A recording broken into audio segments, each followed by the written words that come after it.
Muito boa tarde a todos. Vamos dar início então à nossa reunião da Comissão de Ambiente e Energia. Hoje vamos ter um conjunto de audições no âmbito de dois requerimentos, um feito pelo Grupo Parlamentar do PSD sobre as medidas para mitigar o preço da eletricidade no mercado ibérico e também se juntou a este um outro requerimento do Grupo Parlamentar do Bloco de Esquerda, cujo título é sobre as condições em que ocorreu durante 4 horas a venda de eletricidade no mercado grossista português. Como sabem, hoje vamos ter aqui a entidade reguladora dos serviços energéticos, o seu Presidente do Conselho de Administração, Pedro Bredelha, que se faz acompanhar também do Diretor de Mercados e Concorrência. Teremos mais tarde depois também a Presidente do Conselho de Administração da OMIP e do OMIE também, e mais tarde o Presidente da APREN. Agora, em reunião de mesa e coordenadores que aconteceu à 1h30 da tarde, foi consensualizado que esta era a grelha que utilizaríamos, mas que os grupos parlamentares, caso não utilizem na sua ronda de intervenções todo o tempo, poderiam utilizar numa segunda ronda esse tempo restante e a entidade poderá eventualmente depois usar o mesmo tempo para responder nessa segunda ronda. Uma vez que temos uma tarde bem longa, que começa agora às 2h30, para alguns já começou à 1h30 e irá certamente até depois das 8 da noite ou da tarde, foi também consensualizado que seríamos muito estritos nos tempos a utilizar, uma vez que esta não é uma audição conjunta, é uma audição individual para cada uma das entidades, existe tempo suficiente, esperemos, para que exista também a elucidação de tudo aquilo que entendemos. Para começar, e para a apresentação do requerimento pelos requerentes, vai usar da palavra o PSD e o Bloco de Esquerda, vão ter 2 minutos, e depois nas rondas de intervenções cada um dos grupos parlamentares terá 7 minutos e os deputados únicos 4 minutos, uma vez que foram acrescentados 2 minutos e 1 minuto respectivamente por causa do requerimento do Bloco de Esquerda. Na sua intervenção inicial, a ERS, o Sr. Presidente da ERS terá 15 minutos para fazer a sua intervenção inicial e depois terá resposta global do requerido e a isto acrescenta a tal segunda ronda com os preceitos que eu enumerei. Queria cumprimentar o Sr. Presidente do Conselho de Administração da ERS e também o Diretor de Mercados e Concorrência, que estão por videoconferência connosco. Queria convidar o Grupo Parlamentar do PSD para fazer a sua apresentação. Sr. Deputado Hugo Carvalho. Muito obrigado, Sr. Presidente. Os meus cumprimentos para si, para todos os deputados e senhoras deputadas. E muito rápido, Sr. Presidente, a 27 de abril de 2022 nós apresentámos na Comissão de Ambiente este requerimento que estamos a discutir sobre o mecanismo ibérico que foi criado para limitar a subida dos preços de eletricidade. Na altura, pretendíamos perceber mais como iria funcionar o mecanismo, porque a proposta não estava inteiramente clara no seu alcance. A própria negociação e os propósitos da negociação, os pressupostos da negociação entre governos também não foram claros à data, não estavam claros os riscos, incluindo o risco de este mecanismo financiar a produção de energia com combustíveis fósseis em Espanha por portugueses que bem acabaram com a produção de energia com carvão, por exemplo. Portanto, a medida vigora até 31 de maio de 2023, vai englobar o período de maior consumo de eletricidade, o outono, o inverno. Há uma interferência no mercado deliberada de limitar o preço máximo de eletricidade produzida com gás. Ainda não existia nada e o Sr. Primeiro-Ministro já dizia estar a trabalhar com Espanha, tendo eventualmente até fragilizado a nossa posição de negociação. No fundo, com estas entidades a que agradecemos muito a presença e o facto de estarem connosco, queremos perceber os custos da medida, quanto é que ela beneficia de facto os portugueses, como é que foi negociada e, enfim, todos os pressupostos e passos da negociação que foram observados e como é que está a ser e a decorrer a implementação deste mecanismo. Muito obrigado.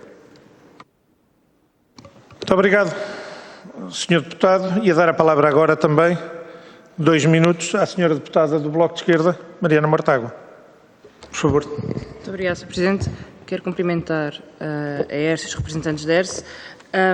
O nosso requerimento é muito simples. No dia 15 de julho junho, durante 4 horas, foi vendida eletricidade no mercado português a 1.200 euros por megawatt-hora.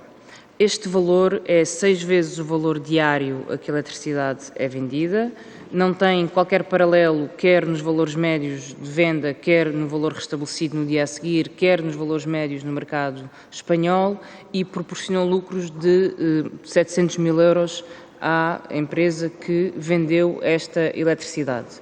Ao contrário do que se passou em Espanha neste período, a fonte desta eletricidade que foi vendida a este preço exorbitante é meramente a hidroelétrica e, portanto, não estamos a falar de gás, por exemplo, que é remunerado de uma forma especial e com tarifas mais elevadas. E, por isso, gostaríamos de saber o porquê. Se existe uma investigação, se existe uma resposta, o porquê deste pico de remuneração nestas 4 horas, neste dia específico, e se estamos ou não estamos perante lucros excessivos e que devem ter, enfim, uma tributação consonante com essa excepcionalidade. Muito obrigado, Sra. Deputada Mariana Mortágua, do Bloco de Esquerda. Depois desta apresentação dos 2 requerimentos pelos requerentes, pelos grupos parlamentares do PSD e do Bloco de Esquerda, queria saudar novamente o Sr. Presidente do Conselho de Administração da ERSE e convidá-lo a fazer a sua intervenção inicial. Tem a palavra e seja muito bem-vindo, ainda que seja por videoconferência. Muito obrigado, Sr. Presidente. Espero, não sei se me estão a ouvir em perfeitas condições. Assuma que sim. Se nós não tivermos a ouvir, nós diremos. Por isso, assuma que sim. Está bem, Sr. Presidente.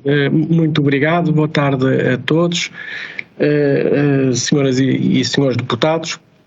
É, de facto, mais uma vez um prazer estar nesta casa para, conforme foi identificado, explicar e esclarecer duas situações de facto muito relevantes para os setores regulados pela ERSE. Uma delas é, de facto, a primeira, tem a ver com esta intervenção que eu queria deixar claro, não é uma intervenção relatória, é uma intervenção política, numa situação que bem sabemos de crise energética, em que se têm observado preços da energia, estamos a falar nomeadamente e principalmente de gás natural e depois que afeta diretamente os preços da eletricidade. Portanto, é uma situação nunca vista e também que não era expectável. Decorre de um contexto de guerra que também em que vivemos na Europa e de escassez de uma das fontes de aprovisionamento que era a fonte dominante, digamos assim, do abastecimento europeu. Esta situação, essa fonte não é dominante no espaço ibérico, em particular em Portugal, portanto, eu diria que não se coloca uma situação de escassez, mas como é evidente no mercado integrado em que vivemos, os preços são muito próximos e, portanto, a Península Ibérica acaba por ser afetada por este contexto de preços elevados. E é neste quadro que se observam intervenções no mercado na Península Ibérica desde logo, mas também noutros Estados-membros. Eu queria chamar a atenção que o mercado da eletricidade, em particular da eletricidade e do gás natural, são mercados de grande complexidade. Desde logo, eu diria, essa complexidade resulta da própria forma da física da transmissão de energia elétrica e também de gás natural. Estamos a falar de setores que têm no meio grandes infraestruturas, que têm características de monopólio natural e devido às restrições que esse tipo de atividade ou negócio cria e impõe, sem regras, não seria, sem uma separação do que é a rede, do que são as atividades as camadas comerciais, digamos assim, de fornecimento e de produção. Sem essa separação não seria possível, sem a separação de uma camada comercial da camada física, não seria possível o aparecimento de mercados. Portanto, os mercados surgem exatamente por essa intervenção regulatória que está muito assente num conjunto de regras complexas. E portanto, eu diria, focando-nos no mercado de eletricidade, eu diria que nós temos desde logo os mercados futuros, no fundo a energia já hoje está a ser comprada para daqui a 2 anos, 3 anos, 1 ano, para o próximo trimestre, e todos estes produtos que estão a ser contratualizados no final do dia são convertidos no dia anterior à realidade, à entrega física de energia, são convertidos em produtos horários que, por sua vez, são transacionados no mercado diário no dia anterior. Esse mercado diário tem, por sua vez, várias sessões intradiárias. Aliás, a segunda questão tem a ver com uma dessas sessões dos intradiários. São mercados que funcionam, estes diários e intradiários, são leilões com preço marginal, mas também coexistem com um mercado contínuo em que o algoritmo de casamento entre a oferta e a procura não é um algoritmo pay as bid, é um algoritmo pay as clear, portanto há de facto uma complexidade elevada. E, por sua vez, ainda temos outro mercado, que é um mercado de serviço-sistema, onde são trocadas reservas e enfim, se incentiva a que os vários comerciadores estejam equilibrados, ou seja, que aprovisionem a energia que é consumida pelos seus clientes em cada hora de forma adequada e, portanto, aí também, no fundo, tudo isto termina, todo este conjunto de mercados, todos eles muito interligados, terminam no final do dia com a entrega física exatamente naquela hora. E estes mercados grossistas coexistem também com o mercado de retalho, em que, no fundo, esse mercado de retalho faz a ligação entre todo o aprovisionamento de montante com depois a forma mais simplificada como a entrega de energia aos clientes é efetuada e, digamos, o layer de faturação final ao cliente é concretizado. Portanto, temos, enfim, uma complexidade muito grande e, portanto, qualquer intervenção no funcionamento dos mercados, nomeadamente numa situação destas, em que os preços são muito elevados, poderá, como é evidente, gerar benefícios, mas é preciso ter em conta que também poderá haver custos. E esses custos poderão ser custos, inclusivamente, de médio e longo prazo.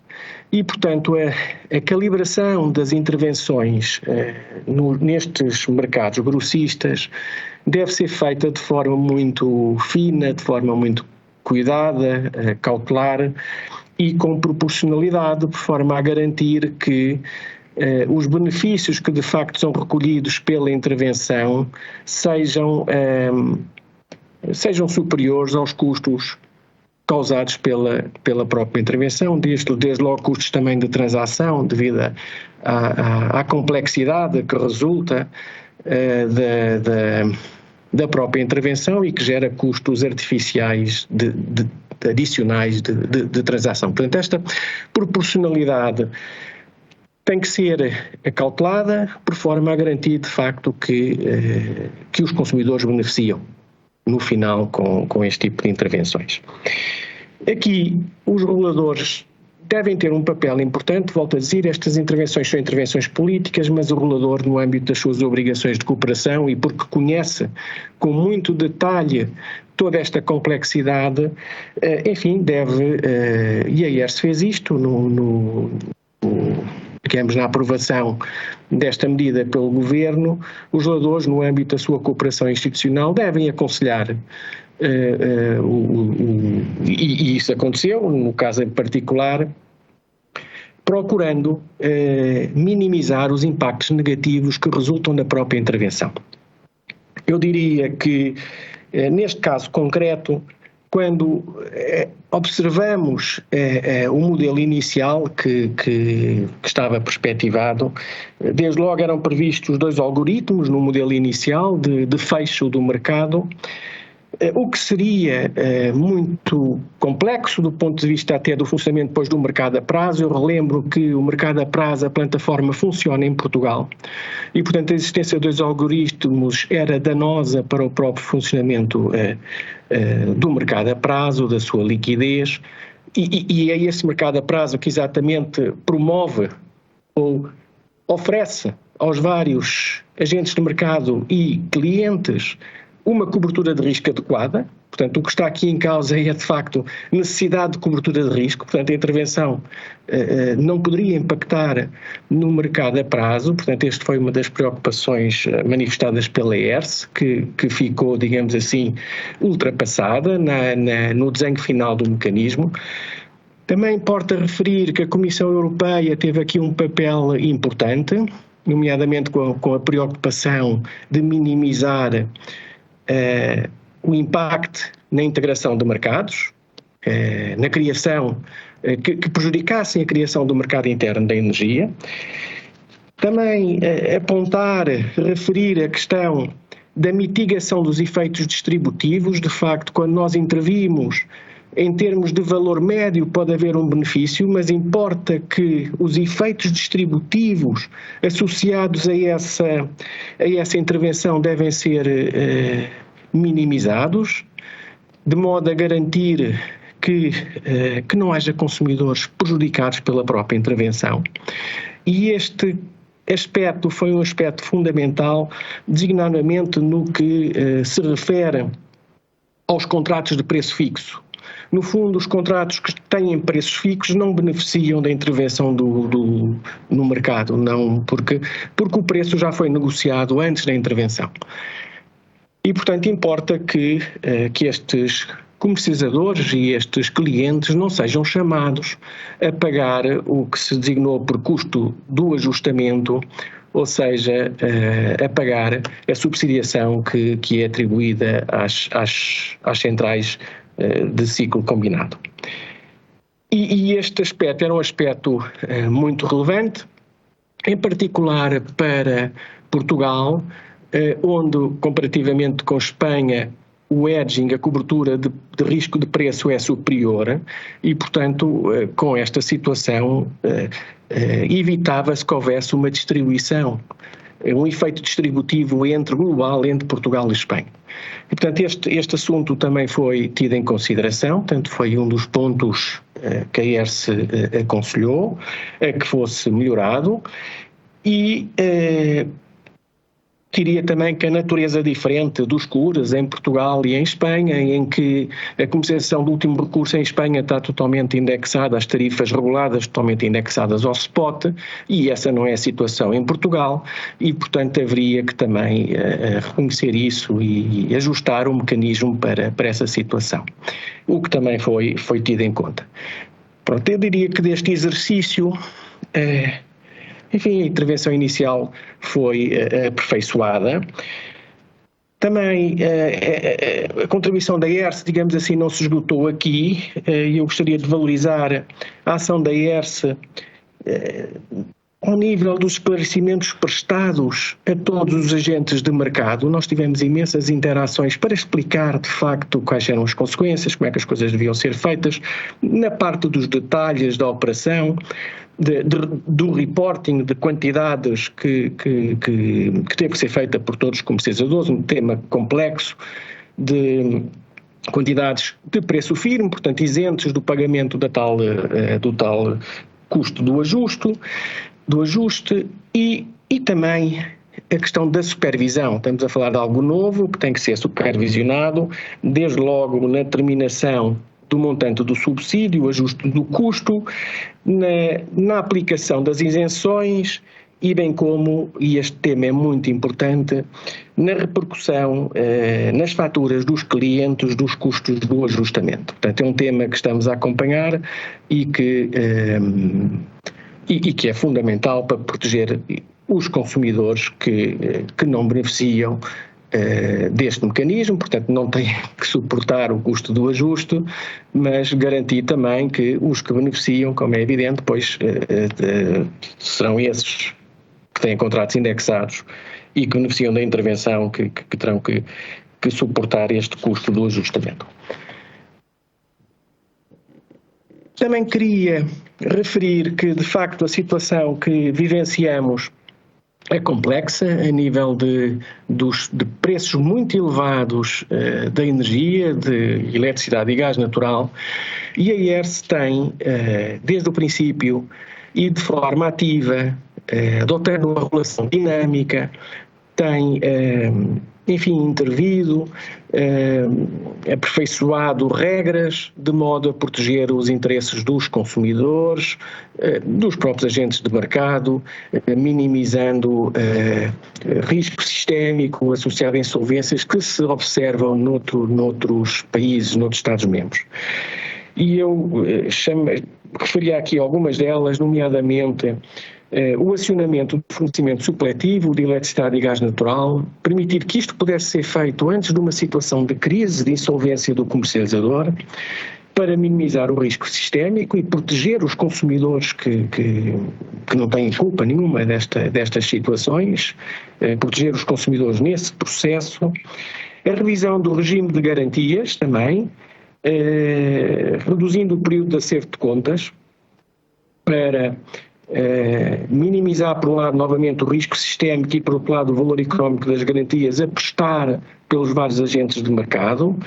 Uma atualização mais célere do nível de cobertura das garantias também foi feito, porque estávamos com carteiras de comerciadores a evoluir de forma muito célere e rápida. Sr. Presidente, para terminar, então.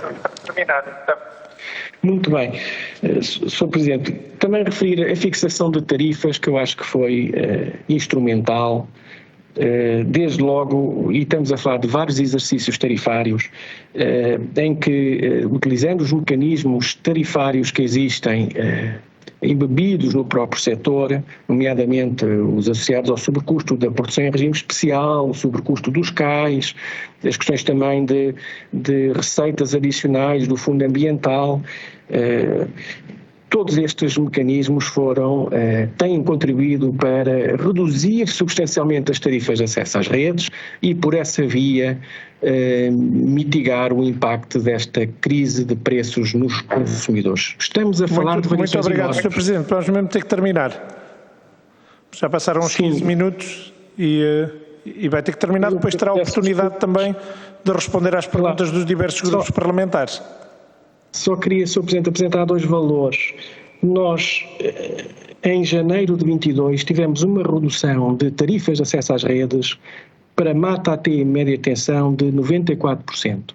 E fizemos também agora uma fixação excepcional de tarifas em que tivemos variações totais de 68% para a BTE, não estão os consumidores residenciais, e 134% para os níveis de tensão superiores. Portanto, por essa via e utilizando os instrumentos que estão embebidos na própria regulação setorial, nós temos protegido os consumidores nesta crise que realmente nos impacta. E muito obrigado, Sr. Presidente, e as minhas desculpas pelo tempo utilizado. Muito obrigado, Sr. Presidente. É importante que todos possamos cumprir o tempo, porque a tarde vai ser longa, e para melhor elucidação e para quem nos segue lá em casa também poder contar com previsibilidade naquilo que são as várias audições. Eu gostava de dar agora a palavra ao Grupo Parlamentar do PS. O Sr. Deputado Miguel Costa Matos vai começar a sua intervenção. Sei que o Grupo Parlamentar vai dividir. Depois o Sr. Deputado Rui Lage poderá começar a sua intervenção. Queria recordar a todos os grupos parlamentares que o tempo que não for usado poderá ser usado posteriormente. É da opção dos grupos parlamentares fazerem ou não o fazerem. Faça favor. Muito obrigado, Sr. Presidente, senhoras e senhores deputados, e cumprimentar o Sr. Presidente da ERSE. E nós, de facto, temos tido no último quase mês de funcionamento deste mecanismo de correção um funcionamento que tem, de facto, demonstrado como o nosso país está na linha da frente da Europa de procurar soluções para a crise no mercado energético e para os preços que são praticados. E há algumas certezas que podemos tirar, desde logo que as anomalias do dia 15 foram isoladas e foram apenas no arranque do mecanismo, e por outro lado que as poupanças que o mecanismo gera têm vindo a crescer, têm vindo a consolidar-se e a tornar-se uma realidade para as empresas que são os consumidores mais expostos ao mercado diário. Ora, há também algumas certezas sobre o nosso sistema energético. Em primeiro lugar, que hoje foi a guerra, mas que amanhã são outros fatores, desde logo a seca, que também nos afeta e que nós não podemos ignorar. Por exemplo, a produção hidroelétrica foi apenas no primeiro semestre equivalente ao que no ano passado foi produzido só em fevereiro. Isto, de facto, revela o impacto dramático que outros riscos poderão ter do ponto de vista sistémico no preço da eletricidade.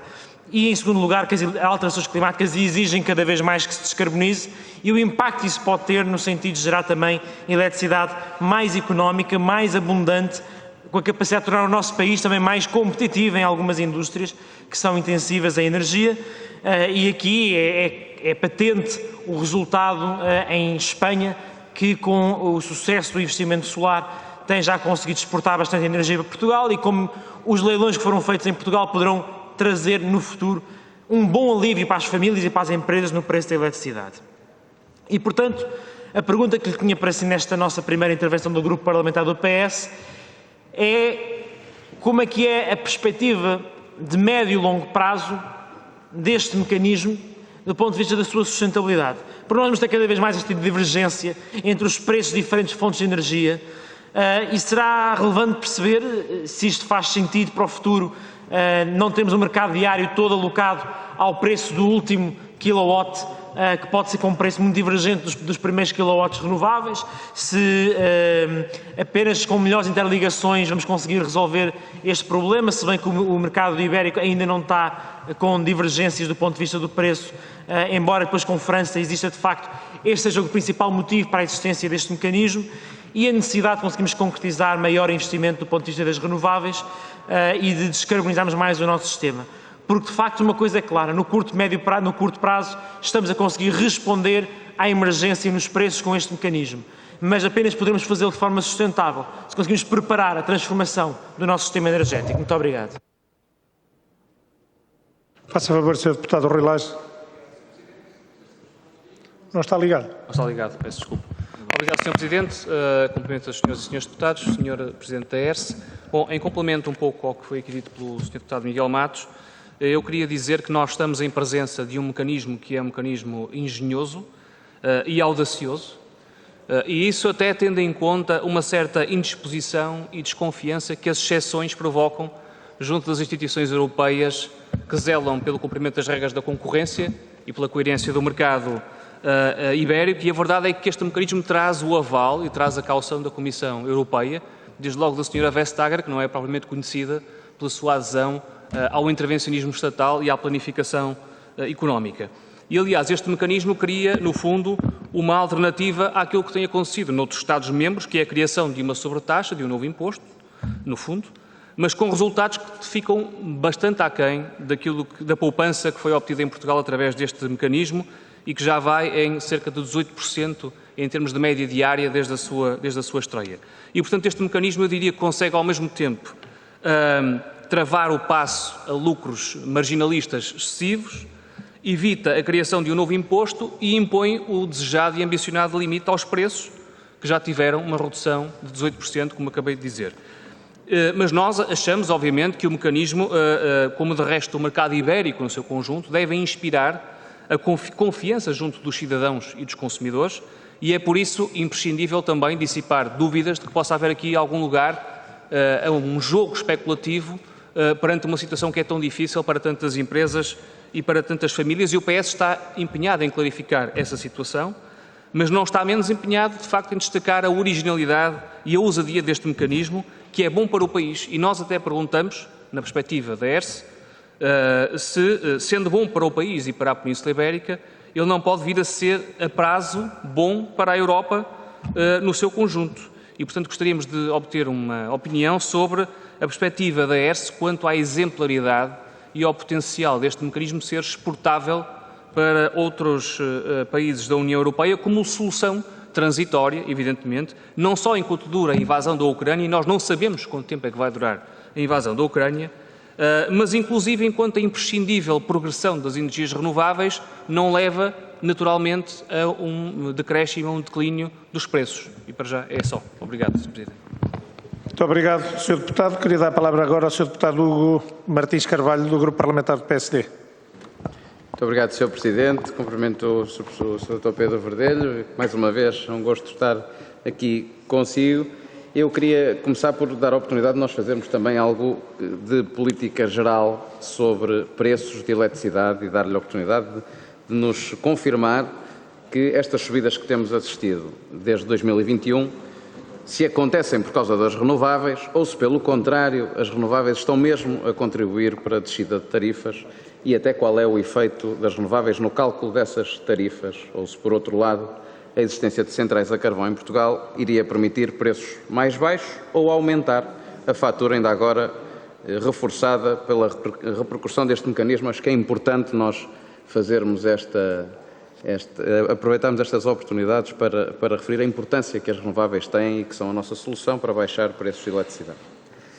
O Sr. Presidente da ERSE, a 29 de abril, a ERSE propôs descer o preço da eletricidade a partir de 1 de julho. Esta descida, portanto, vou assumir que não tem nada a ver com o mecanismo e, portanto, sou obrigado a perguntar-lhe se a introdução do mecanismo dá origem a uma reversão desta descida de preço anunciada ou se o preço vai descer ainda mais.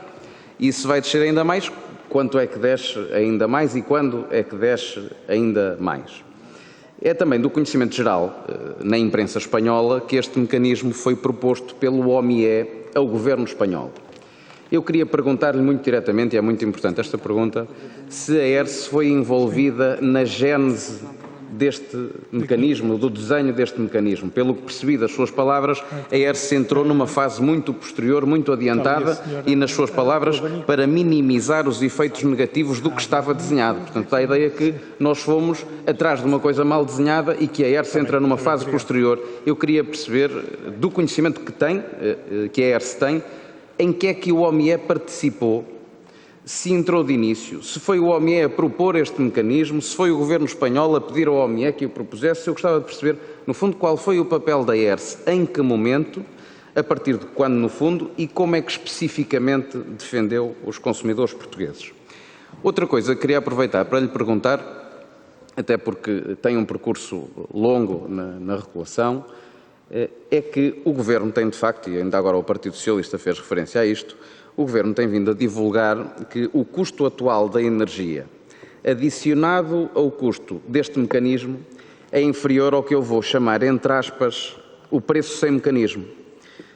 No entanto, isto é uma simulação teórica, ou seja, o que eu lhe quero perguntar é se nós podemos, de facto, adivinhar um preço sem mecanismo. A questão é que, depois de intervencionar o mercado comporta-se de uma forma diferente ao que se ia comportar se não tivesse mecanismo.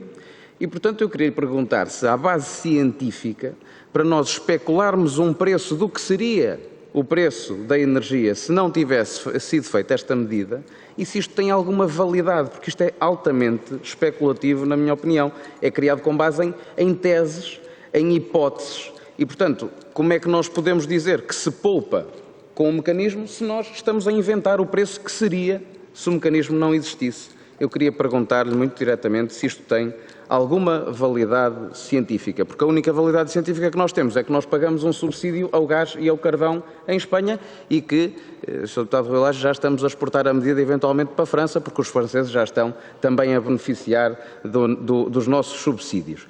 E, portanto, eu queria deixar-lhe esta questão, até porque mesmo que se viesse, e também lhe pedi a sua ajuda nesta questão, se viesse a considerar, em tese, que até se pode fazer uma simulação séria, ou próximo do séria, do que seria um preço sem mecanismo, ela teria de ser sempre feita por uma entidade independente, que não é com certeza o OMIE, que tem acionistas que são as próprias empresas de energia. Portanto, eu pergunto se há alguma promoção de contratar uma entidade, nomear uma entidade independente que não seja o OMIE ou o Governo espanhol, já agora, para fazer esta análise, ou se vamos continuar a fazê-la com base em números que são divulgados sem credibilidade. Era muito importante ter esta sua ajuda nesta análise. E também finalizar perguntando-lhe quanto é que tem custado por dia, por mês, em milhões de euros, os montantes pagos às térmicas e depois repercutidos no ajuste do preço do mecanismo. Se, na opinião da ERSE, os portugueses estão de facto a beneficiar, visto tudo o que já dissemos.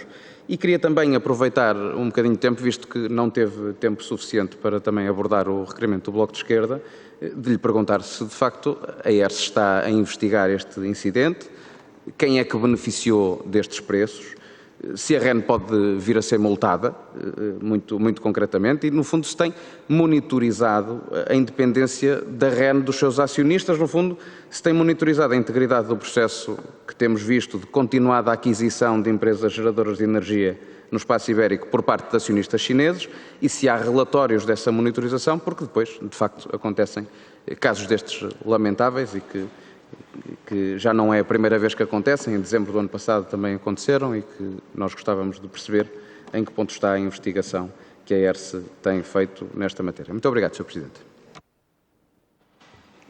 Muito obrigado. Uma interpelação à mesa só, se faz favor. Sim, faça favor, senhora Peço desculpa por deputada. ocupar o plenário desta comissão com questões menores, mas de certo não terei sido a única pessoa a notar que está um pouco calor nesta sala. E talvez fosse um assunto que pudéssemos resolver para bem da continuidade dos trabalhos. Não foi a única pessoa, mas foi requerido urbi et orbi que esta sala tivesse em condições e temos feito por isso. Pelo que entendi, o ar-condicionado está no seu máximo. A iluminação zenital do sol faz com que a esta hora o sol esteja a ajudar a este sobreaquecimento. Havendo aqui também o efeito de estufa, eu ia pedir aos serviços se podiam aumentar para a potência máxima a forma como o nosso ar-condicionado consegue carburar, utilizando de preferência energias renováveis, se assim o conseguirem fazer. Mas, Sra. Deputada, tem toda a razão. Ainda por cima, nesta tradição ocidental do uso da gravata, faz com que alguns de nós soframos um bocadinho mais. Eu imagino que o Sr. Presidente da ERSE pode estar em casa com outras condições, pode vir aqui, teve na última semana aqui, certamente foi também pelas condições que temos aqui, que escolheu estar em casa em vez de virmos aqui, mas, Sr. Presidente, é sempre bem-vindo. Nós continuaremos esta comissão tentando arrefecer ao máximo esta sala. Queria agora dar a palavra ao Grupo Parlamentar do Chega, Sra. Deputada Rita Matias.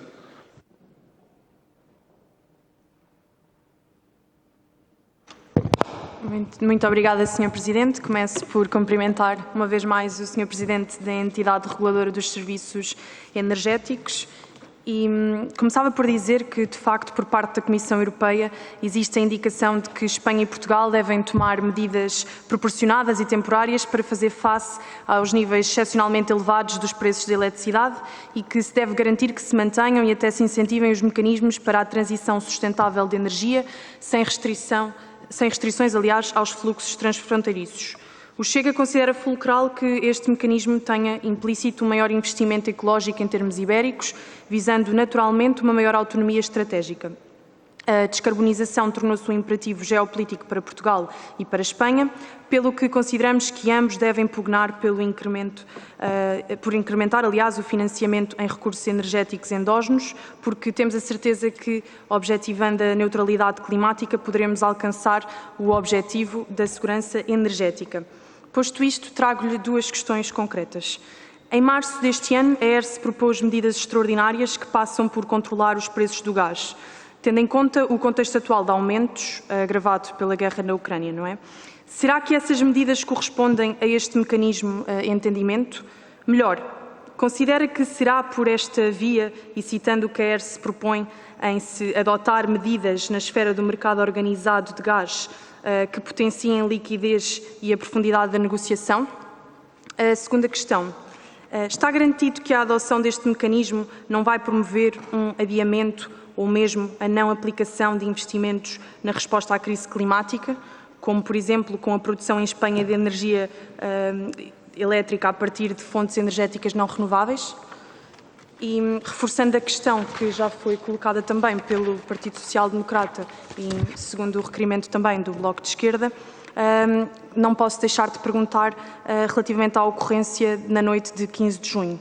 estando revistado que naquele período de tempo a energia elétrica ofertada por Portugal derivou praticamente de produção hidroelétrica, que introduziu no mercado uma faturação correspondente a 708 mil euros.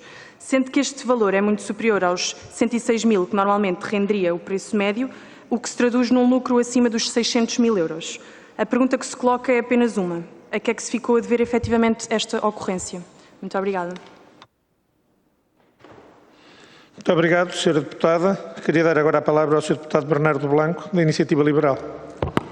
Muito obrigado, Sr. Presidente. Cumprimento desde já o Sr. Presidente da ERSE. Não vou deitar já abaixo este mecanismo engenhoso, como o Grupo Parlamentar do PS disse, até porque tem poucas semanas, mas começo por dizer, obviamente, que a Iniciativa Liberal teria preferido outra solução de apoio aos consumidores, preferencialmente pela redução fiscal ou outras medidas de apoio à procura, mas já que existe um mecanismo que é complexo, como o Sr. Presidente disse, e que não só não tem a sua eficácia garantida, como pode ter os custos de transação que não estão contabilizados, mas é o que temos e que por isso cá estamos para o discutir. E a primeira pergunta é, já que foi criado este cartel economicamente falando, que obviamente coloca um teto, mas depois tem os pagamentos das compensações, exatamente para compensar, até que ponto é que não há aqui não só um precedente perigoso de intervenção política, como o Sr. Presidente também disse, mas uma própria destruição no mercado, não é? Porque estamos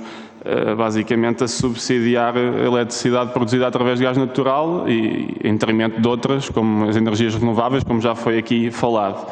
Em segundo lugar, perguntar se considera, como já foi aqui dito, sustentável o prolongamento deste mecanismo, porque, como vimos pelas palavras do Sr. Deputado Miguel Costa Matos, estamos aqui a preparar-nos para que o mecanismo deixe muito rapidamente de ser temporário e passe a ser permanente, ou que pelo menos o período seja maior do que um ano.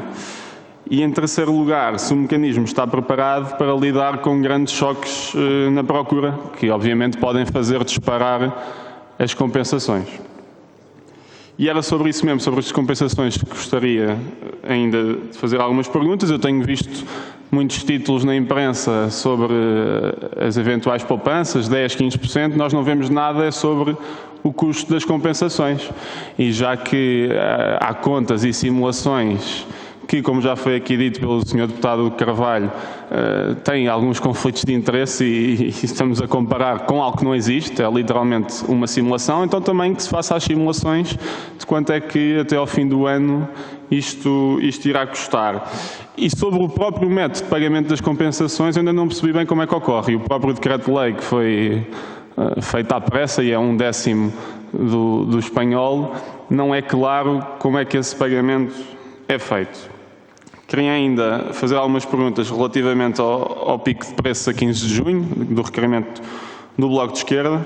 Em primeiro lugar, perguntar se este evento pode ser explicado, como foi também noticiado em alguma imprensa, com a exploração por parte de um operador hídrico de uma eventual situação de escassez no mercado.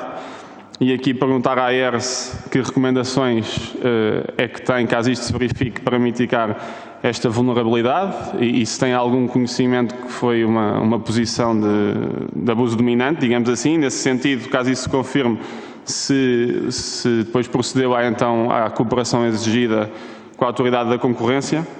Perguntar ainda, em 2020, em dezembro de 2020, tinha havido uma situação parecida, mas de apenas uma hora, e na altura foi prometido, digamos assim, que se iriam tomar medidas. Não sei se foram as eventuais medidas tomadas, isto obviamente caso as duas situações sejam comparáveis, e o Sr. Presidente obviamente saberá isso melhor do que nós. Acabar por perguntar ainda relativamente a este pico do dia 15, obviamente que esta situação ocorre porque Portugal, a meu ver, ainda está muito dependente energeticamente, sobretudo de Espanha. O valor agregado é cerca de 25%, e nesse sentido perguntar ao Sr. Presidente da ERSE que recomendações é que tem para que esta dependência possa diminuir, para que não haja mais picos de pressão como este que aparentemente houve. Muito obrigado, Sr. Presidente. Muito obrigado, Sr. Deputado. Queria dar a palavra agora ao Grupo Parlamentar do PCP, ao Sr. Deputado Bruno Dias. Muito obrigado, Sr. Presidente, Srs. e Deputados. Quero começar por cumprimentar o Sr. Presidente da ERSE, agradecer as informações e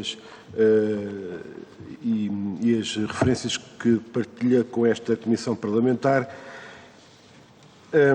O problema, às vezes, destas discussões, tratando-se agora aqui de uma abordagem política e das consequências para os consumidores, para os cidadãos, para a economia nacional, daquilo que é decidido no plano político, do que é decidido e aplicado no plano regulatório e do que se faz depois no famoso mercado de energia, mercado, digamos assim, o problema é que às vezes estas matérias tornam-se pouco claras para o comum dos cidadãos.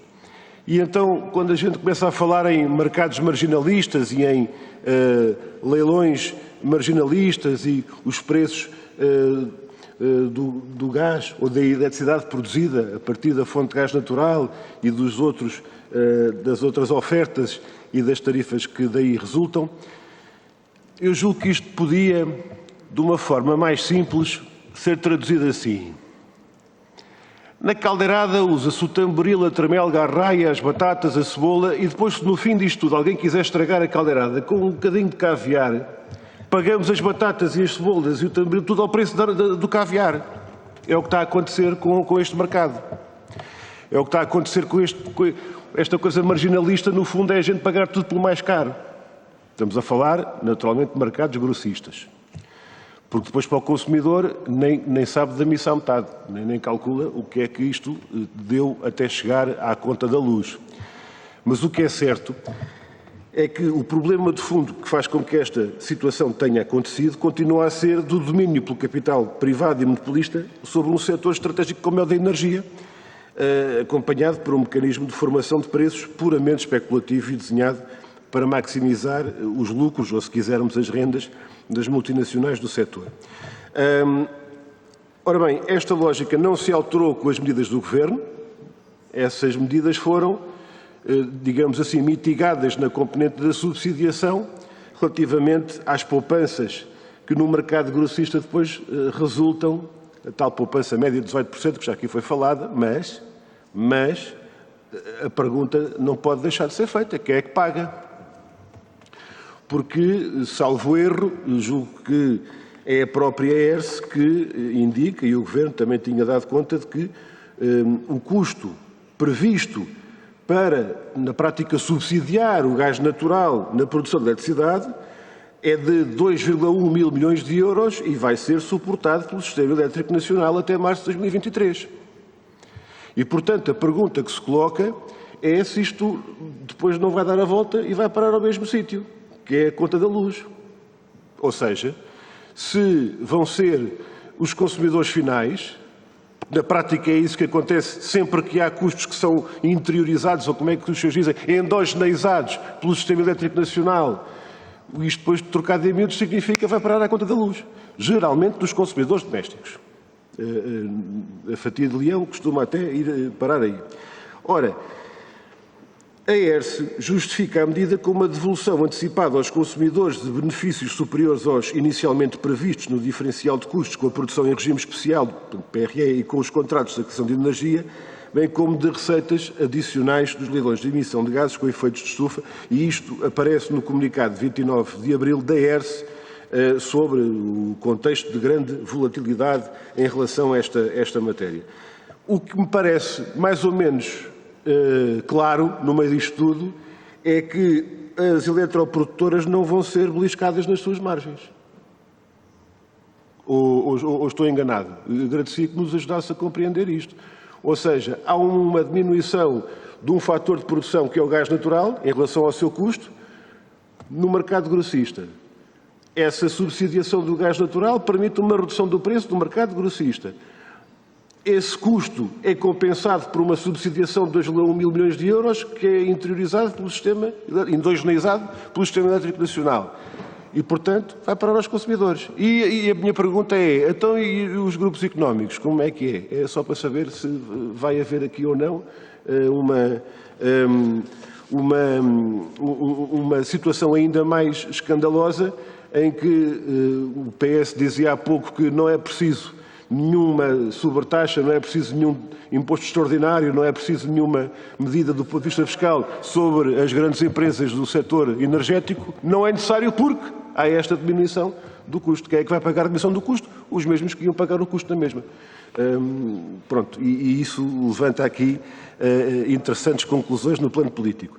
Entretanto, associado a esta medida ou não, são vários os fenómenos por explicar. Já tem sido aqui falado aquele que foi noticiado na comunicação social e que deu origem a um dos requerimentos desta tarde, em que houve horas em que a eletricidade de fonte hídrica foi paga em 1.220 euros o megawatt-hora, ou aquela que o PCP já tinha assinalado também numa pergunta escrita, quando no dia 21 de junho todo o parque eólico nacional não chegou a produzir 200 megawatts, quando a potência instalada é de 5.800 megawatts. Ou seja, pode haver razões meteorológicas para uma diminuição da produção por estas fontes, mas custa acreditar que num dia inteiro só se tenha produzido 2,5% do potencial eólico apenas por falta de vento, e o mais certo é estarmos perante um fenómeno que é menos climatérico e mais económico. E eu gostava que nos pudesse ajudar a compreender esse fenómeno, porque a calmaria não há de ter sido tanta que as eólicas pararam todas e a produção foi àqueles mínimos como se verificou. Quais são as razões de mercado que levaram a estes fenómenos e, sendo consequência desta medida, pergunto se é ou não e, portanto, mais uma vez, quem é que vai pagar. Muito obrigado, Sr. Presidente. Muito obrigado, Sr. Deputado Bruno Dias. Eu agora gostava de dar a palavra à Sra. Deputada Mariana Mortágua. Já foram feitas algumas diligências para... Está melhor, Sr. Sim, está melhor. Antes desta sala ser sala do Senado, Sra. Deputada, foi a sala do Pariato, onde os pais do reino se reuniam. Logo na primeira sessão parlamentar disse que esta sala era absolutamente bela, que tinha muito asseio e muito decoro. E logo a seguir houve uma grande discussão sobre as condições acústicas e também de iluminação desta sala.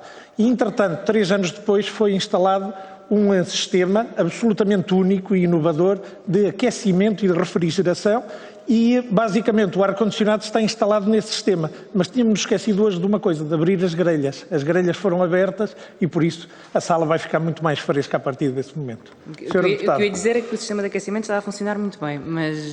Não, era de refrigeração. É preciso abrir as grelhas, elas agora estão abertas. Já se nota. Muito obrigada, Sr. Presidente. Queria retomar algumas questões que foram colocadas e retomar um pedido que foi aqui feito pelo Sr. Deputado Bruno Dias, que tem a ver com a forma como as perguntas são respondidas ou não. Independentemente de sermos todos especialistas neste tema, e certamente eu não sou, acho que quando alguma coisa é dita para que possa ser percebida, ela é percebida.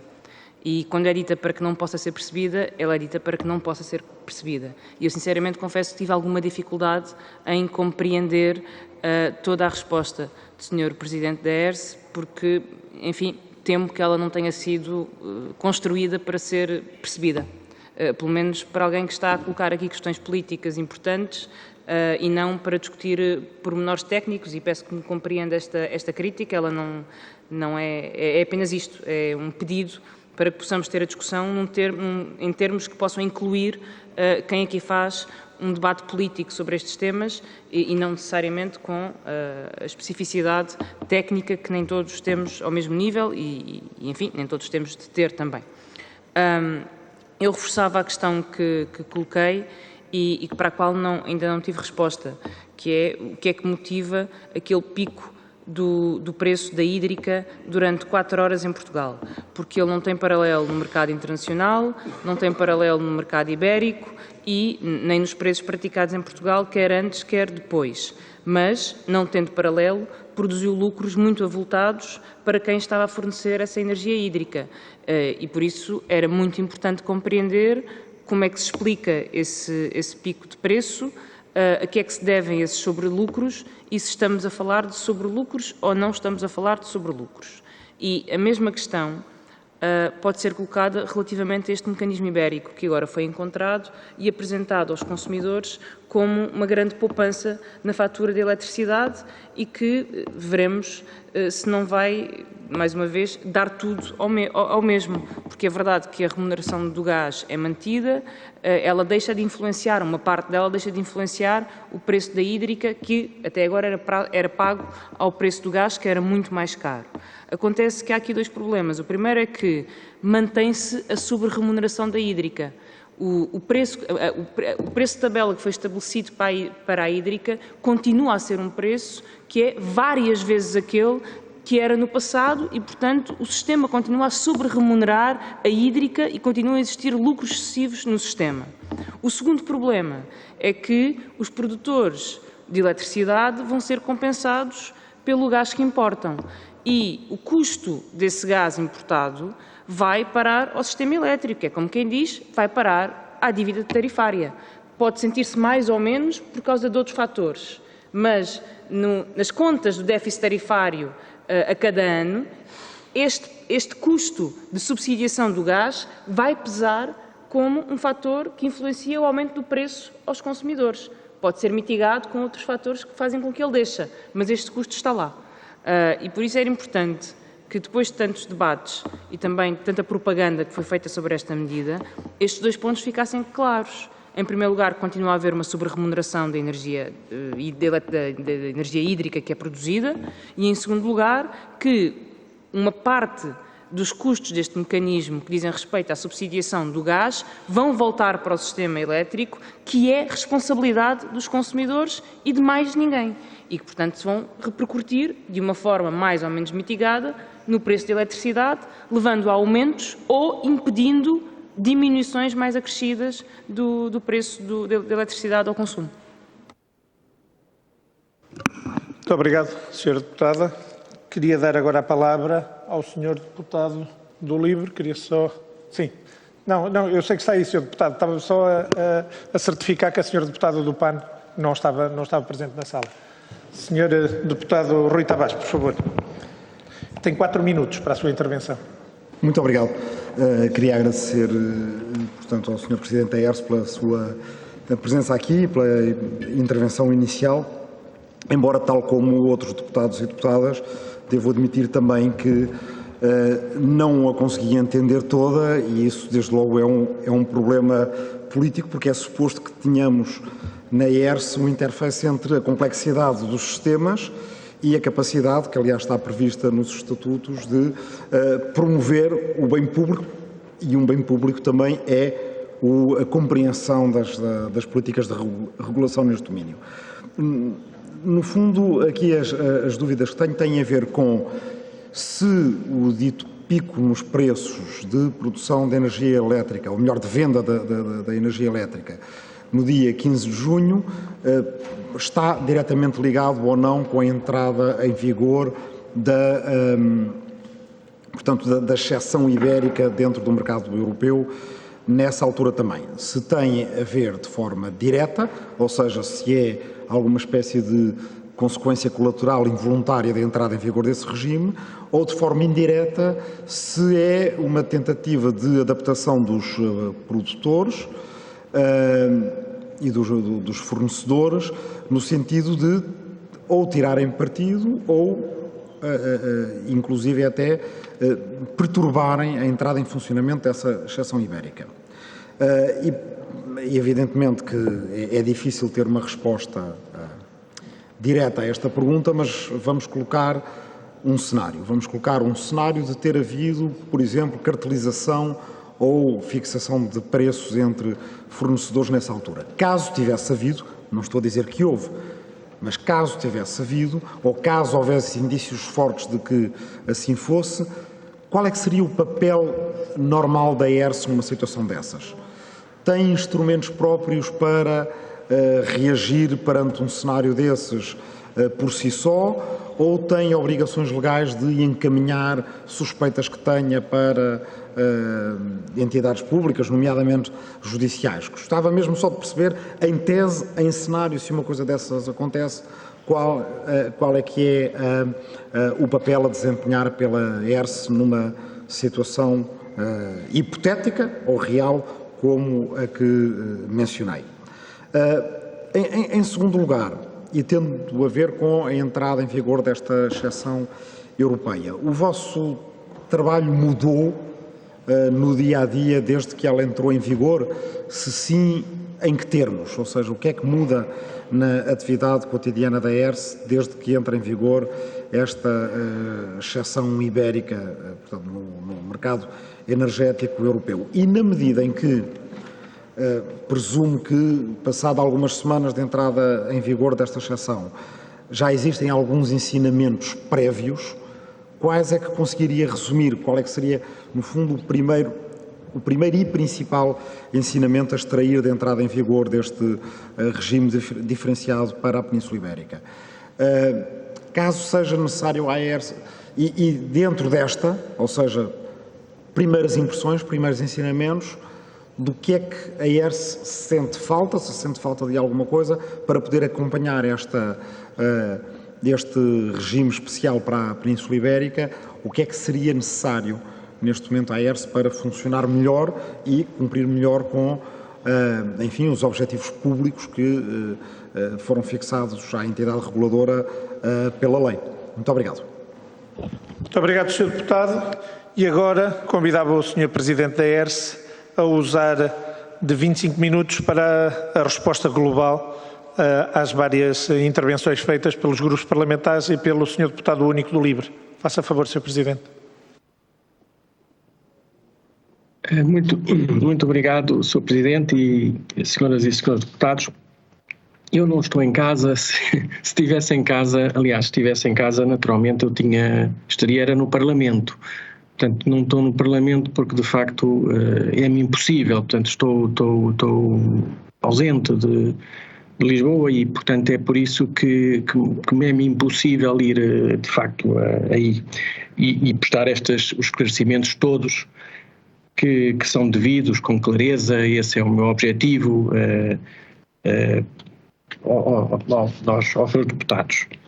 Eu diria que, enfim, eu tomei nota aqui de um conjunto de perguntas.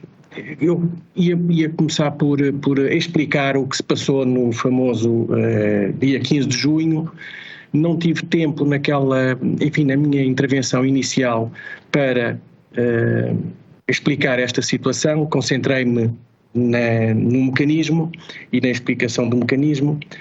Ora, eu diria que a situação observada no dia 15 de junho não está relacionada com a intervenção, com o início do mecanismo, digamos assim, que também entrou, por coincidência, em vigor no dia 15 de junho.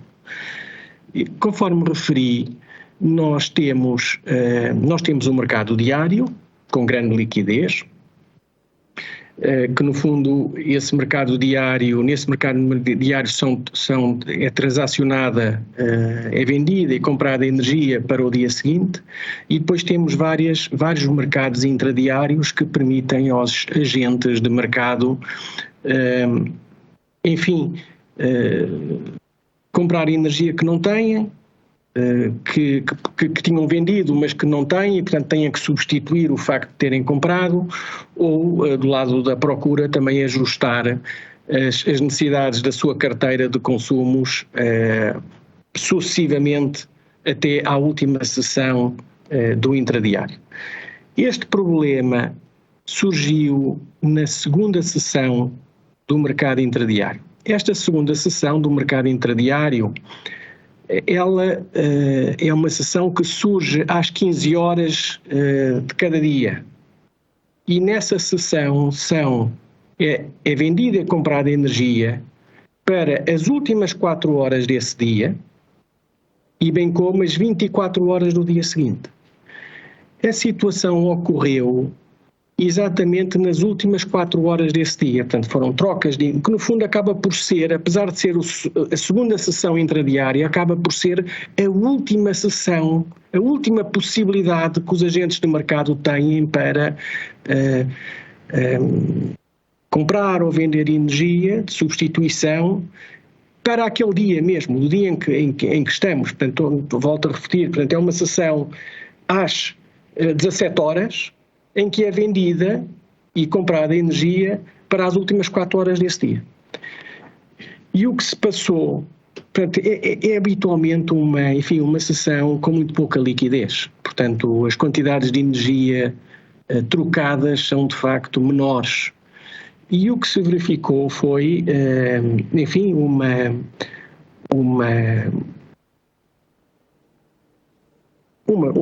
compra, digamos assim, de energia que de valor superior à energia habitualmente transacionada. E isso fez com que o preço deixasse de ser marcado pela oferta e passasse, ou seja, por quem vende energia, e passasse a ser definido por quem compra energia.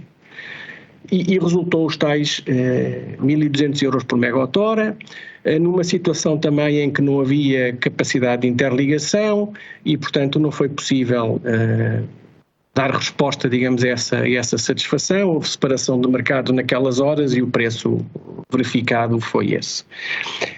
Esta situação está a ser alvo de uma inspeção pela ERSE. Há um normativo europeu que se aplica nessas situações de integridade e transparência dos mercados, que é o REMIT. Quando a questão tem impactos e gênese regional, são envolvidas, para além da ERSE, o regulador adjacente, digamos assim, que é afetado também pelo facto de estarmos num único mercado, e também a própria agência de reguladores europeus. Portanto, existem instrumentos que permitem supervisionar e investigar estas situações e atuar devidamente. O processo está em investigação e, portanto, também, enfim, há aqui também um quadro de verificação cuidadosa que tem que ser feita. Posso afirmar, tendo em consideração a análise que já fizemos, que isto não impacta nos preços do mercado livre, isto não impacta nos preços do mercado, isto não impacta nos preços pagos pelos consumidores do mercado. Isso posso afirmar, sem, naturalmente, que a situação é indesejável e, portanto, uma ação regulatória eficaz é pretendida e assim o faremos nesta situação. Este preço elevado neste mercado intradiário não tem nada a ver com aquela situação que ocorreu em 2020 e que está relacionada, no final de 2020, e que está relacionada com, enfim, a integração de mercados de serviços de sistema europeus e que rapidamente essa situação foi corrigida, observada em 2020, porque houve que aperfeiçoar algumas das regras que se aplicavam, regulatórias que se aplicavam nessa integração de mercados de serviço de sistema. Portanto, é outro mercado que funciona ainda mais em tempo real do que estas sessões intradiárias. Indo às outras questões, uma das questões que foi colocada foi sobre as perspectivas de evolução do mecanismo. Eu diria que, enfim,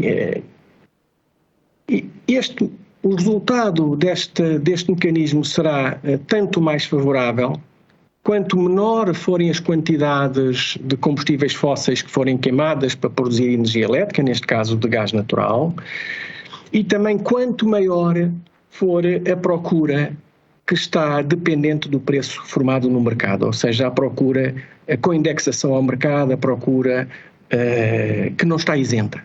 Portanto, o efeito do mecanismo no fundo, se a quantidade de gás natural queimado for muito elevado porque há falta de renováveis ou hídrica, naturalmente que o subsídio a pagar é elevado e isto, como é evidente, prejudica os benefícios recolhidos e, em contrapartida, quanto maior for a procura não isenta, que suporta o custo do ajustamento, quanto maior essa procura for, maiores serão os benefícios, digamos assim, do mecanismo, porque o subsídio é socializado por mais gente, por mais consumo. E, portanto, o custo do ajustamento final é inferior.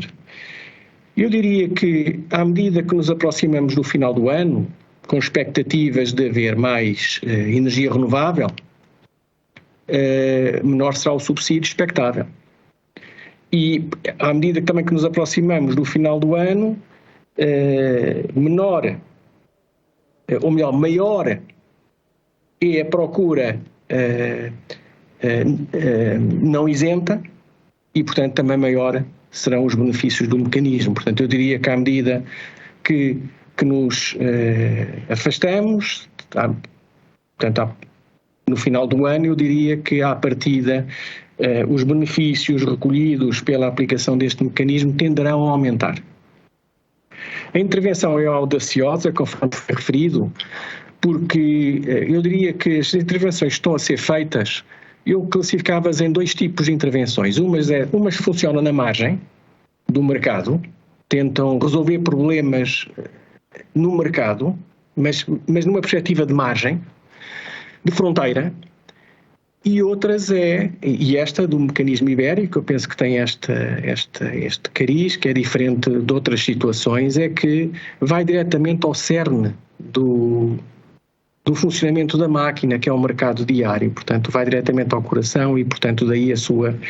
É uma intervenção audaciosa, mas daí também a sua complexidade em termos de aplicação. Foi colocada uma questão sobre se as renováveis contribuem para a descida de tarifas. Claro que sim. Portanto, eu penso que estamos a viver um momento muito interessante. Quer dizer, estamos a viver um problema de crise energética, mas a situação seria pior se não tivéssemos uma grande penetração, se não tivéssemos feito um trabalho de grande penetração de renováveis que temos hoje. Esse trabalho foi conseguido desde logo com reforço de interligações e integração de mercados que permitem partilha de excedentes de energia renovável, permitem no fundo uma otimização de todos os recursos. E eu diria que estamos a ver uma situação em que o que se designa o custo nivelado deste novo investimento nesta tecnologia renovável, que é o custo marginal a longo prazo, designa-se por, no fundo, é o custo de financiamento desta nova tecnologia a dividir pela energia que se espera que seja produzida por essa tecnologia. Portanto, é um valor em euros por megawatt-hora, é o tal custo marginal a longo prazo. Estamos a viver uma situação em que esse valor é inferior ao custo de combustíveis fósseis, ao custo de substituição. E, portanto, esta penetração destas energias renováveis está a ser feita, no fundo, o custo deste investimento é inferior ao custo do combustível que queimamos e, portanto, estamos a investir em nova tecnologia, a paisagem está a ser alterada e a fatura energética do país e dos consumidores está a diminuir, porque o que poupamos em combustíveis é superior ao que investimos.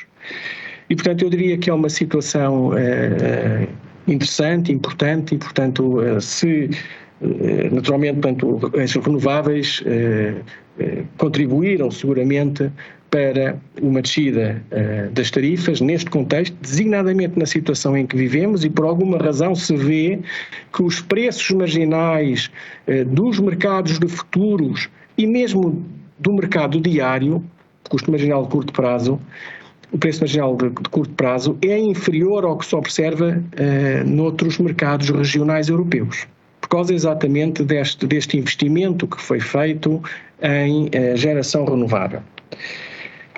Outra questão que foi colocada foi sobre as tarifas de julho, se elas têm esta fixação excepcional de tarifas que foi feita a partir de julho, se realmente é afetada pela intervenção que se iniciou a 15 de junho. Eu diria que são coisas distintas. Portanto, o exercício de fixação excepcional de tarifas foi um exercício em que se procuraram devolver antecipadamente aos consumidores, via tarifas de acesso às redes, de benefícios que estão a ser recolhidos no setor elétrico, benefícios que resultam de facto, temos tarifas contratualizadas com a geração renovável há uns anos atrás, que se designam por tarifas de preços firmes, feed-in tariffs, que é como se designam este mecanismo de incentivo da produção em regime especial, da produção renovável. Os preços garantidos que estão a ser pagos a esses produtores e que viabilizaram o investimento e que são pagos pelo sistema elétrico, digamos assim, por todos os consumidores, esses preços são inferiores ao preço observado nos mercados. E, portanto, aquele ativo de geração tem um valor económico superior ao seu custo e essas receitas que estão a ser recolhidas estão a ser devolvidas na tarifa do uso global do sistema, que integra as tarifas de acesso às redes, permitindo reduzir a componente de uso das redes e de serviço de sistema que é suportada por todos os consumidores de Portugal. O que foi feito na fixação excepcional de tarifas foi antecipar a devolução dessas receitas recolhidas nos primeiros 4 meses do ano. Portanto, isso não tem de facto nada a ver com a intervenção que foi efetuada. No fundo, estamos a viver um momento difícil em que, portanto, no fundo, a fatura dos consumidores tem 2 componentes. Uma é o custo da produção de energia e outro é o custo dos acessos às redes. E a soma das 2 componentes forma a tarifa paga por cada consumidor. À medida que os preços de energia sobem, a componente de acesso às redes diminui exatamente porque há receitas adicionais que são recolhidas e que no passado eram sobrecusto e que passaram no contexto atual, em que temos preços de energia muito elevados, a traduzir e representar um benefício que é incorporado nas tarifas de acesso às redes e que contribuiu para estas reduções.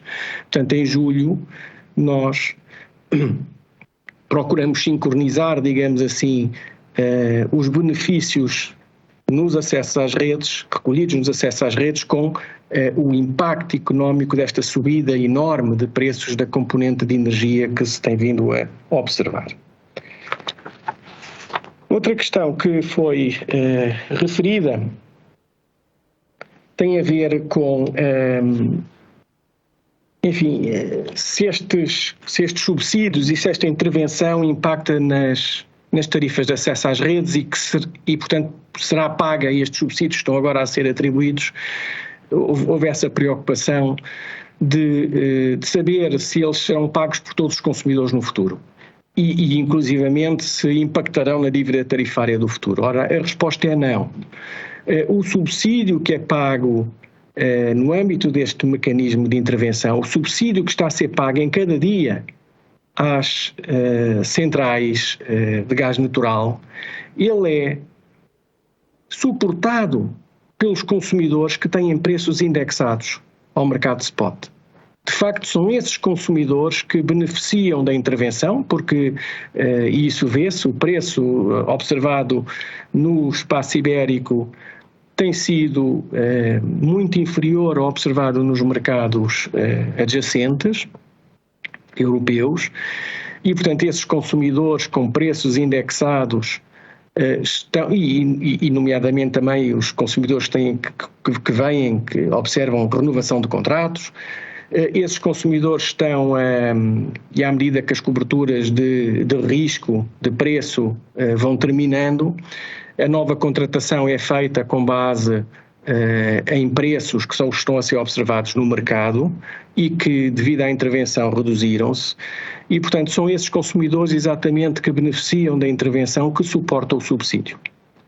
Portanto, este subsídio não é incorporado na tarifa do uso global do sistema e, por sua vez, seria suportado no futuro por todos os consumidores. Não é. Portanto, o mecanismo é um mecanismo que foi esse, aliás, um dos aconselhamentos que foi feito pela ERSE no sentido de, quer dizer, caso contrário, os consumidores que têm hoje preços firmes iriam também suportar um custo do qual iriam suportar o custo e não beneficiariam da descida de preços que resulta da intervenção, porque tinham preços firmes que já tinham sido negociados antes. Portanto, essa questão é uma questão importante, garanto-vos, portanto, que não afeta a dívida tarifária e o custo não é suportado pelas tarifas de acesso às redes.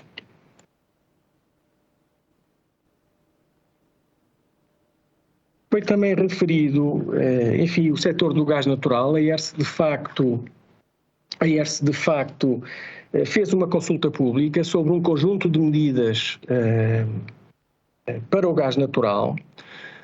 Algumas incidiam no mercado de balanço, nos custos dos desequilíbrios. Portanto, dessa consulta pública já foram tomadas algumas decisões, nomeadamente a questão do custo dos desequilíbrios foi aperfeiçoada para mitigar, digamos assim, para reduzir e otimizar a forma como estes custos são alocados aos agentes de mercado e com isso favorecer naturalmente os consumidores. A questão também de incentivar um funcionamento do mercado mais eficiente na área portuguesa, criando a figura de facilitadores do mercado. Isso também foi discutido, bem recebido pela generalidade dos interessados que participaram na consulta pública, agentes lá da oferta e agentes lá da procura. E há outras questões também que estão nessa consulta e que encontramos em fase de conclusão.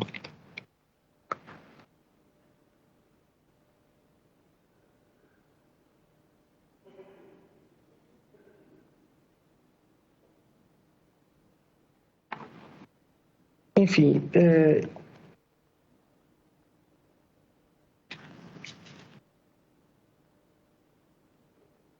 relativamente penso que foi o último conjunto de questões que me foi colocada, tem a ver se é possível ou não estimar os benefícios. Eu diria que é possível, utilizando modelos de simulação enfim, é possível porque é conhecida, digamos assim, as ofertas dos vários agentes, é possível calcular o que é que seria o preço de mercado se não houvesse a intervenção. Naturalmente que para isso temos que acreditar nos modelos de simulação e acreditar, portanto, nesses resultados. Outra medida possível é por benchmarking. Nós, enfim, basta olhar e observar o que está a passar noutros mercados europeus, nomeadamente em França, em Itália, no centro da Europa, e por comparação perceber que realmente, ou melhor, observando o que está a passar noutros mercados regionais, comparar, confrontar isso com o que resulta dos modelos de simulação. E eu diria que dessa confrontação, por um lado, preços concretos e reais que estão a acontecer noutros mercados adjacentes, e por outro lado, resultados dos modelos de simulação, é possível, utilizando estes dois conjuntos de informação, é possível ter confiança, diria eu, nos preços que se estimariam que seriam obtidos na Península Ibérica se não houvesse esta intervenção. Hoje vemos que os preços de gás estão próximos dos preços da eletricidade e eu diria que numa situação sem intervenção o resultado seria que os preços da eletricidade seriam o dobro dos preços de gás por efeito da eficiência de 50% dos ciclos combinados. Portanto, eu, para produzir uma unidade de eletricidade, tenho que queimar 2 unidades de gás e, portanto, o custo marginal da eletricidade, o preço, em princípio, observado no mercado spot seria o dobro do preço observado no mercado de gás. E são esses níveis de preços que se estão a observar nos mercados adjacentes, designadamente França, Itália e centro da Europa. Mas pronto, é uma análise que tem que ser feita, deve ser feita, e esta monitorização deve ser uma monitorização acompanhada ao longo do tempo e referir, portanto, que é expectável, novamente esta questão foi colocada, é expectável que à medida que o tempo passe, havendo mais renováveis, nomeadamente no início no final do ano, princípio do próximo ano, mais renováveis metidas no sistema e por outro lado, à medida que os contratos de preço firme vão terminando, portanto, a procura que está isenta, digamos, ao pagamento do subsídio vai-se diminuindo e, portanto, a procura não isenta é maior e, portanto, há uma maior diluição deste subsídio por mais quantidade de energia. É expectável que os benefícios desta intervenção possam vir a aumentar. Eu penso, Sr. Presidente e Srs. Deputados, eu penso que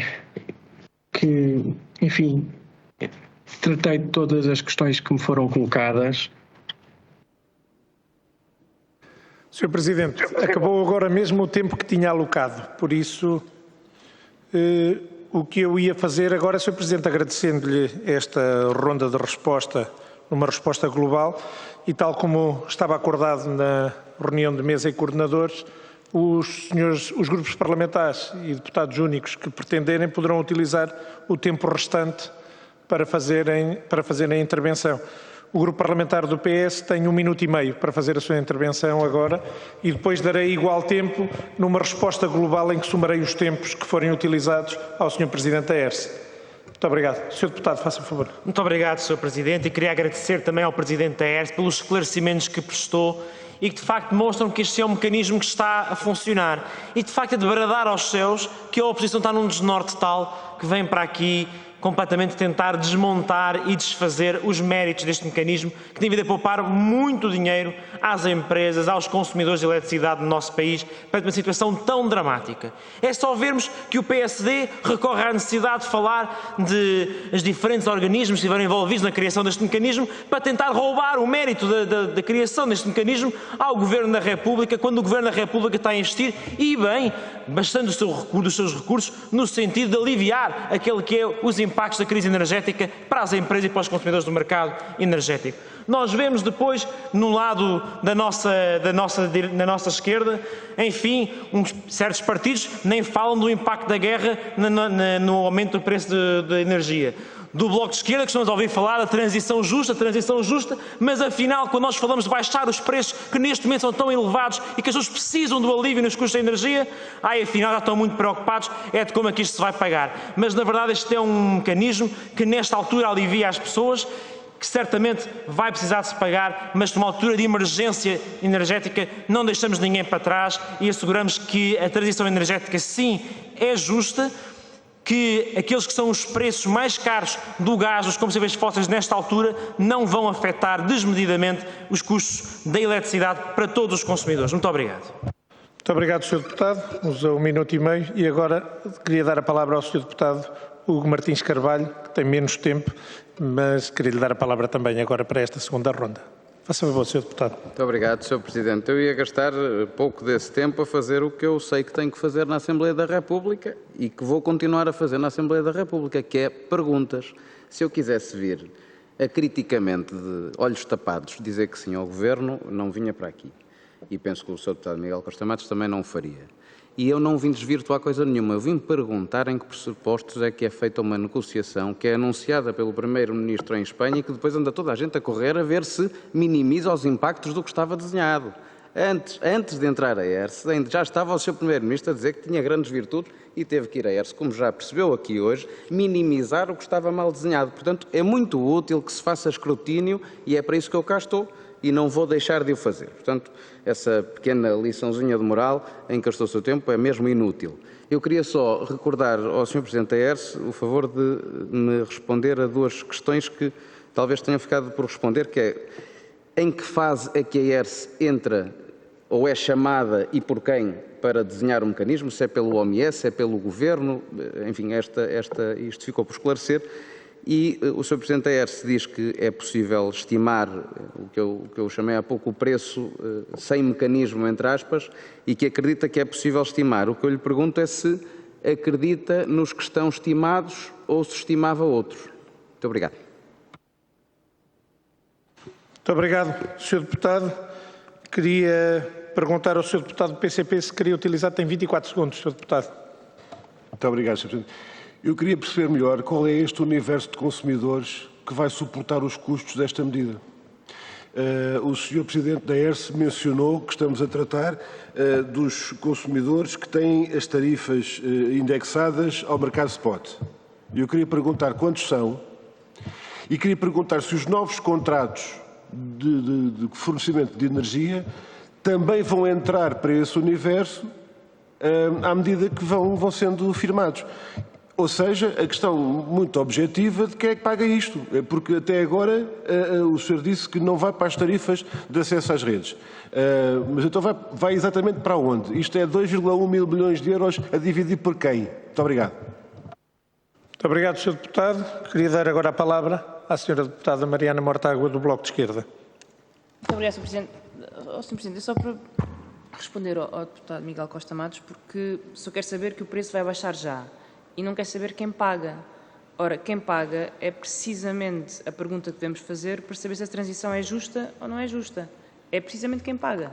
E é legítimo que se pergunte se há uma redução da tarifa e se ela implica um custo acrescido à frente, perguntar, número 1, se essa redução acaba ou não acaba com o sobrelucro das elétricas. Número 2, quem é que paga esse sobrecusto mais à frente? E são estas duas perguntas que nos permitem responder se a transição é justa ou não é justa. Porque uma transição feita à custa de sobrelucros de grandes empresas elétricas em detrimento dos consumidores, ou uma transição feita, consumidores e contribuintes, a uma transição feita à custa de menores custos hoje, mas que são pagos amanhã na tarifa da eletricidade, não é uma transição justa. Faz-me um pouco de espécie que o Sr. Deputado não veja isto, não quero saber disto para nada. Mas, enfim, não é essa a prioridade e certamente não são essas as preocupações do Bloco de Esquerda.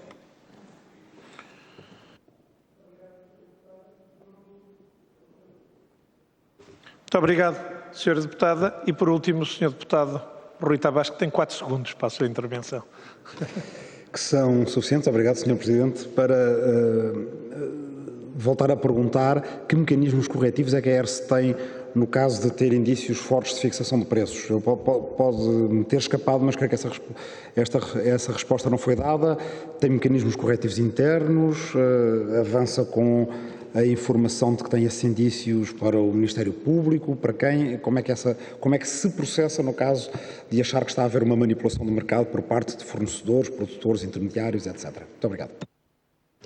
Muito obrigado, Sr. Deputado. E agora gostaria de voltar a dar a palavra ao Sr. Presidente da ERSE, que tem no total cerca de 2 minutos e meio, Sr. Presidente, para concluir também esta audição. Faça favor. Certo, obrigado, Sr. Presidente e senhoras e senhores deputados. Enfim, a ERSE, de facto, foi no âmbito das suas obrigações de apoio institucional, acho que fez o seu papel de proteger os interesses dos consumidores. Queria referir e louvar que os nossos contributos e comentários foram bem acolhidos, o que é muito relevante. Sobre a origem, enfim, deste mecanismo que foi também referido, ser o operador do mercado, pois penso que haverá aqui, a Comissão terá a oportunidade de ouvir o Presidente dos Operadores do Mercado, pois é uma boa questão a ser colocada e eles não sei, portanto, é uma questão a ser tratada aí, há essa oportunidade de esclarecer. Sobre a quantidade que paga o subsídio, nós temos uma grande firmeza na procura nacional. Isso, comparativamente com Espanha, é muito claro, desde logo da forma como as tarifas reguladas, a tarifa de último recurso é desenhada. A tarifa de último recurso é desenhada no âmbito dos mecanismos regulatórios que estão em vigor, no fundo, obrigando ou forçando a ERSE força o comerciador do último recurso a comprar energia a prazo, com preço firme. E isso, desde há longa data, esses mecanismos têm vindo a ser aperfeiçoados. E, como é evidente, isso acaba por influenciar também o comportamento do mercado. Nós, presentemente em junho, tínhamos uma procura exposta ao mercado de 18% da procura nacional. Esses 18% de procura nacional beneficiam diretamente da intervenção. E são esses 18% de procura nacional, cerca de 18%, que pagam em igualdade de circunstâncias, com a procura também sem firmeza em Espanha, que pagam o tal subsídio que foi referido. À medida que o tempo passa, este percentual tende a aumentar. E, portanto, em termos médios, esta procura, que depende dos preços de mercados, em termos médios, durante o período de vigência do mecanismo e com base na informação que foi reportada, assume um valor percentual de 44,3%. Isto num período anual de junho a maio do próximo ano, que é o período de vigência do mecanismo. Portanto, estamos a falar hoje de uma procura que beneficia da intervenção, que é os tais 18%. Ao longo do tempo isto vai aumentar. Em termos médios, durante o período de intervenção do mecanismo, estaremos a falar de 44,3% da procura total. A outra parte da procura, é importante dizer que há contratos que são feitos com coberturas de preço firme de superiores a um ano. E, portanto, essas não vão beneficiar desta intervenção e, portanto, não devem ser chamadas a pagar o valor do subsídio. Portanto, é esta procura que vai pagar o subsídio, não são as tarifas de acesso às redes, nem a tarifa de uso global do sistema. Sobre a questão dos mecanismos corretivos, a ERSE tem um regime sancionatório por lei adequado que nós temos vindo a utilizar de forma eficaz e na eletricidade e no gás natural. E, portanto, aqui, neste caso, nos mercados da eletricidade e do gás natural, é evidente que também há aqui competências da Autoridade da Concorrência, que têm que ser também tidas portanto, há determinadas matérias em que é matéria da Autoridade da Concorrência e, portanto, a ERSE faz propostas, quando isso se verifica, faz propostas à Autoridade da Concorrência para sua ação, mas de forma robustas, digamos assim. Isso já se passou no passado, por exemplo, sobre a questão da situação antiga dos serviços de sistema e portanto, a Autoridade da Concorrência teve, com base na informação preparada pela ERSE, de forma justificada, atuou. Portanto, é uma forma possível, mas também há, no fundo, nós temos, para além da regulação ex ante e da supervisão, nós temos um grande instrumento que é o regime sancionatório e com isso conseguimos ter na eletricidade e no gás, enfim, uma regulação eficaz e plena em termos de, porque temos os instrumentos para atuar. Para terminar, Sr. Presidente, então... Chamar a atenção, sim, no setor dos combustíveis falta-nos o regime sancionatório, é um tema, portanto valia a pena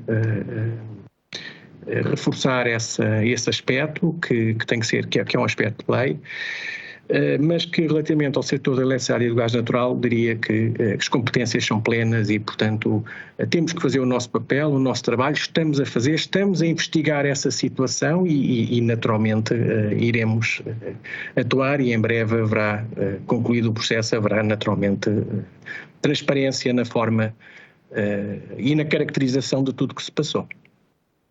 Muito obrigado.